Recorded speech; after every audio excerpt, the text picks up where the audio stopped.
Kakak-kakak, makcik-makcik kalau datang ke laman bunga aku ni, dia mesti macam geram je kan. Cuma sekarang ni tengah berselerak lah. Sekarang ni tengah berselerak lah sebab kita masih lagi dalam mood bercuti lagi. Maksudnya saya just fokus untuk siang-siang pokok bunga apa semua. So, pokok apa tau aku nak recommendkan dengan korang. Kalau korang nak start bela pokok bromolet ni, selain daripada air, apa ni pokok apa ni? Long, pokok apa warna merah ni? Fireball. Okay, korang boleh main ni pokok ID hybrid macam ni, yang besar-besar macam ni, yang macam ni, yang macam sana tu apa semua sekali kan. So sebenarnya banyak tau. Jom pergi masuk dekat aku punya sini bro.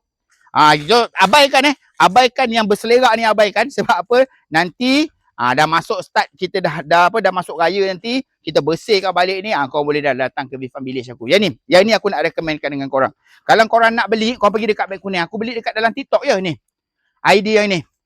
Cantik kan? Warna merah. Nampak tak?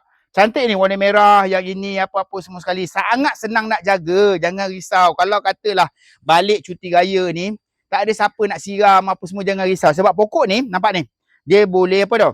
Dia boleh takung air sendiri. So jadi jangan risau, tak ada jentik-jentik pun. Kadang-kadang orang risau, nanti takung air ada jentik-jentik. Tak. Pokok ni dia bijak. Kan? Takkanlah dia apa, Tuhan cipta dia memang jentik-jentik boleh hidup. Tak ada. Pokok ni dia bijak, jentik-jentik tak boleh hidup pun dalam pokok tu. Dia memang takung air untuk simpan air. So jadinya korang tak perlu nak siram banyak kali lah. Okay, macam ni lah. Cakap banyak pun tak guna. Okay, kalau korang nak pokok ni, pokok apa ni?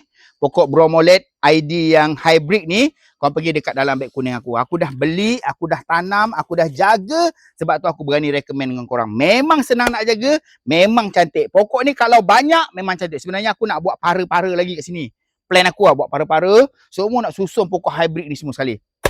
Tak sabar aku nak buat lah. Okay, so jadi je siapa nak pokok ni, nanti pergi kat dalam beg kuning aku. Aku letakkan kat dalam beg kuning. Grab lah sekarang. Okay, Assalamualaikum.